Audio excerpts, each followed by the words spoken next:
Hello दोस्तों, स्वागत है आपका स्टूडेंट यस्टडी चैनल में। दोस्तों आज हम लोग पढ़ेंगे प्रश्नावली 4C।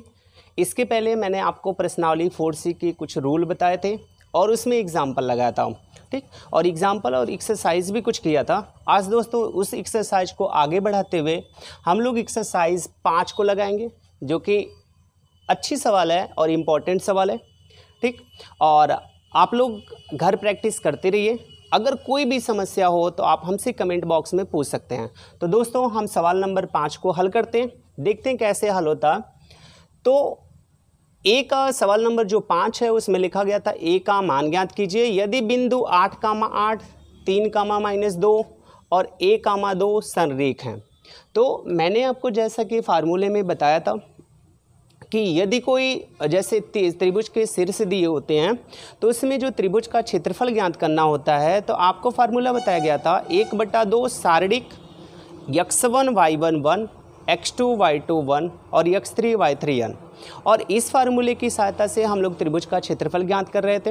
अब हमें निकालना संरेख के लिए। तो मैंने आपसे संरेख के लिए फार्मूला बताया था, जब संरेख होता है तो सभी बिंदु हमारे जो होते हैं वो एक ही लाइन में होते हैं।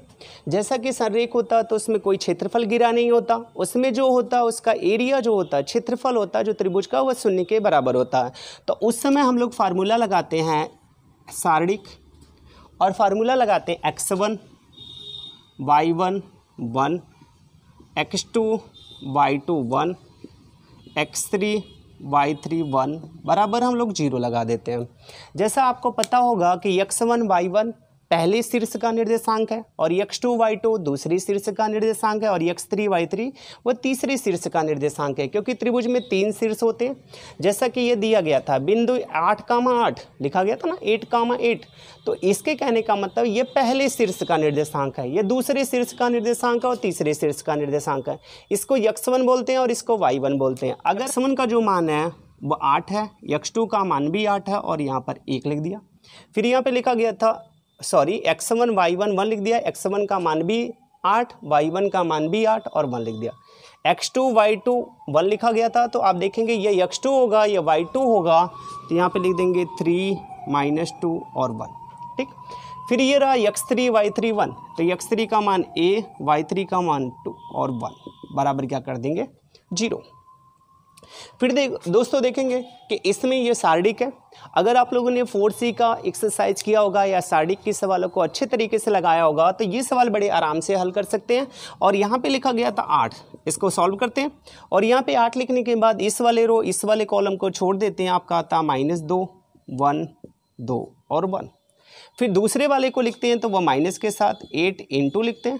तो इस वाले रो इस वाले कॉलम को छोड़ने के बाद आपका आता 3 1 a 1, ठीक। फिर इसको उठाते हैं तो इसको लिखते हैं +1 के साथ, तो 1 कर दिया। तो 1 को लिखने के बाद इस वाले रो और इस वाले कॉलम को छोड़ देते हैं तो आपका आता 3 - 2 और a और 2 और बराबर क्या कर देते हैं 0। अब इसको सॉल्व करते हैं तो यहाँ पे लिखा गया था 8 × 2 का 2 के साथ, 2 का 1 के साथ मल्टीप्लाई होगा तो ये हो जाएगा -2 और 1 के साथ इसका मल्टीप्लाई होगा तो ये हो जाएगा -2, क्योंकि इसको माइनस के साथ करते हैं। तो यहाँ पे लिखा -8। 3 का 1 के साथ मल्टीप्लाई होगा तो 3 हो जाएगा और a का 1 के साथ हो जाएगा तो -a हो जाएगा, ठीक। प्लस जब 1 का किसी में मल्टीप्लाई होता है तो इसके मान में कोई फ़र्क नहीं पड़ता है, तो हम लोग क्या करेंगे इसको लिख देंगे 3 दूना 6 और माइनस का माइनस 2a बराबर क्या कर देंगे 0, ठीक। अब करने के बाद यहाँ पे -2 है और ये -2 है, तो -2 और -2 मिलके कितना होता है -4 और इसके साथ मल्टीप्लाई हो जाएगा तो ये हो जाएगा -32। फिर ये -8 है, ये 3 है, तो 3 के साथ मल्टीप्लाई होगा तो 8 3 का कितना हो जाएगा 24। फिर ये माइनस है, इसके माइनस के साथ मल्टीप्लाई हो जाएगा तो ये हो जाएगा आपका 8a आपका हो जाएगा 8a प्लस ये लिखा गया था 6 + 2a बराबर कितना था 0। अब इसके बाद देखेंगे 8a और a मिलके कितना हो जाएगा 10a, इसको हल करते हैं पहले।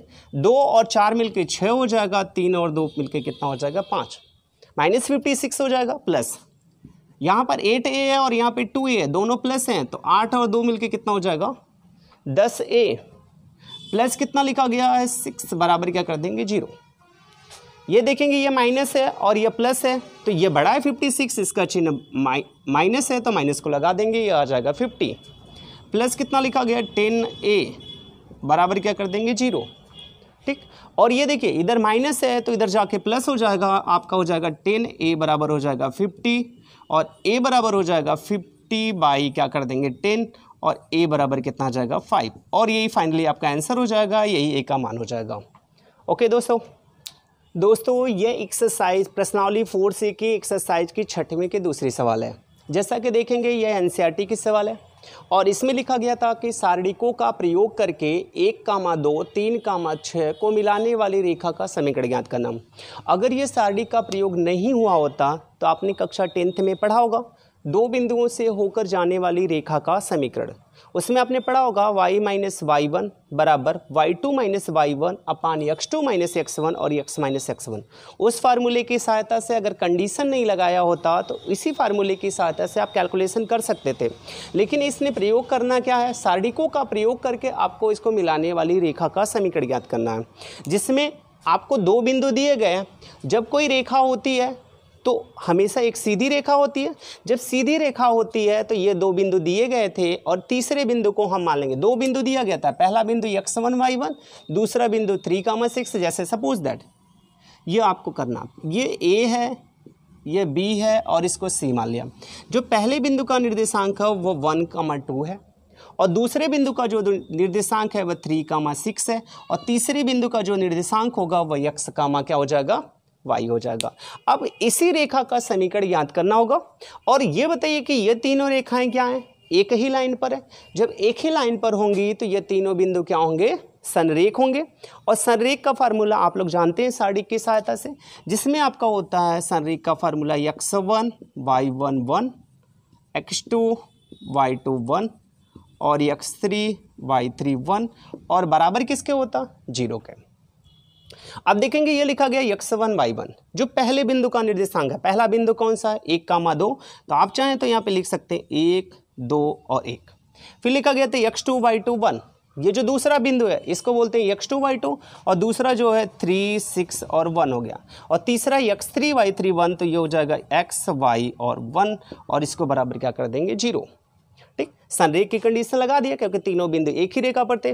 और इसका जब कैलकुलेशन करेंगे तो यहाँ पर 1 को उठाएंगे, 1 को लेने के बाद इसका मल्टीप्लाई होगा 6 के साथ 1 का होगा तो ये हो जाएगा 6 1 कम 6, और y का 1 के साथ होगा तो y का y आ जाएगा। फिर दूसरे वाले को माइनस के साथ लिखते हैं तो ये हो गया -2। आप थोड़ी सी डायरेक्ट लगाएंगे क्योंकि आपने एक्सरसाइज किया होगा, जब एक्सरसाइज कर सकते हैं तो ये डायरेक्ट सवालों को हल कर सकते हैं, कोई समस्या नहीं होगी। जब 2 को उठाएंगे तो माइनस के साथ, तो ये 3 का साथ 1, 3 का मल्टीप्लाई 1 के साथ और x का 1 के साथ, तो ये हो जाएगा 3 का मल्टीप्लाई जब 1 के साथ होगा 3 हो जाएगा और ये -x हो जाएगा प्लस, और तीसरे वाले को उठाएंगे तो ये लिखेंगे 1 इंटू और मल्टीप्लाई करेंगे तो 3 का, जब इसको 1 को लेंगे तो इस वाले रो और इस वाले रो इस वाले कॉलम को छोड़ देंगे और 3 का y के साथ मल्टीप्लाई हो जाएगा तो 3y माइनस 6x हो जाएगा और बराबर क्या कर देंगे 0। ओके दोस्तों, अब इसको हल करते हैं। 1 का किसी मान के साथ जब मल्टीप्लाई होता है तो इसके मान में कोई फर्क नहीं पड़ता, तो 6 माइनस y माइनस 2 का जब 3 के साथ मल्टीप्लाई होगा तो 2 इंटू 3 इंटू बराबर कितना हो जाएगा 6, माइनस का माइनस के साथ मल्टीप्लाई होगा तो ये हो जाएगा 2x। ठीक, 1 का मल्टीप्लाई होगा तो कोई मान में फ़र्क नहीं पड़ेगा तो ये हो जाएगा 3y माइनस 6x बराबर क्या हो जाएगा 0। आप देखेंगे यहाँ पर 6 है, ये इसके सामने कोई चिन्ह नहीं है तो ये प्लस है और ये माइनस है, ये आपस में क्या हो गया कैंसिल हो गया, और पहले ये -y है ये 3y है तो ये बड़ा है और इसका चिन्ह बड़ा है तो इसको लिख देंगे 3y में से y निकल गया तो कितना हो जाएगा 2y। ये -6x है और ये माइनस प्लस 2y है तो ये जब घटेगा तो ये -4x बराबर क्या हो जाएगा 0। अब इसमें देखेंगे दोनों में 2 कॉमन है, अगर आप चाहे तो 2 कॉमन कर सकते हैं और तो y माइनस कितना हो जाएगा 2x बराबर कितना हो जाएगा 0। ये 2 का मल्टीप्लाई है, जब मल्टीप्लाई हो तो इधर आके डिवाइड हो जाएगा और आपका हो जाएगा y माइनस 2x और 0/2, 0/2 मतलब होता है 0। तो आपका जो समीकरण आता है y - 2x = 0, और यही आपके आंसर आ जाते हैं। और यही हो जाता है समीकरण किसका, रेखा का समीकरण। ओके दोस्तों, अब सवाल इसी की सवाल नंबर 6 की दूसरी सवाल है। अब सवाल नंबर 7वीं कॉल करते हैं। इसमें जो 6 की पहली सवाल है, हम आपसे उम्मीद करते हैं कि 6 की पहली सवाल सेम है, आप उसको लगा सकते हैं। अब हम 7वीं सवाल को डिस्कस करते हैं। सॉरी दोस्तों, इसके पहले मैंने आपको 6ठी की पहली सवाल बताया था, जो कि 6ठी की दूसरी सवाल मैंने लिखा था, तो इसके लिए सॉरी। जिसमें कि 6ठी की जो पहली सवाल है व दूसरी सवाल है, दोनों सवालें सेम है। अगर आप 6ठी की पहली सवाल को सॉल्व कर चुके हैं तो 6ठी की दूसरी सवाल को भी आप सॉल्व कर सकते हैं, कोई समस्या नहीं होगी। ओके, अब हम लोग क्या करेंगे कि 7वीं की ए वाली सवाल लगाएंगे। और ए वाली सवाल में लिखा गया था कि के का मान ज्ञात कीजिए, जिसमें त्रिभुज का क्षेत्रफल 4 वर्ग इकाई था।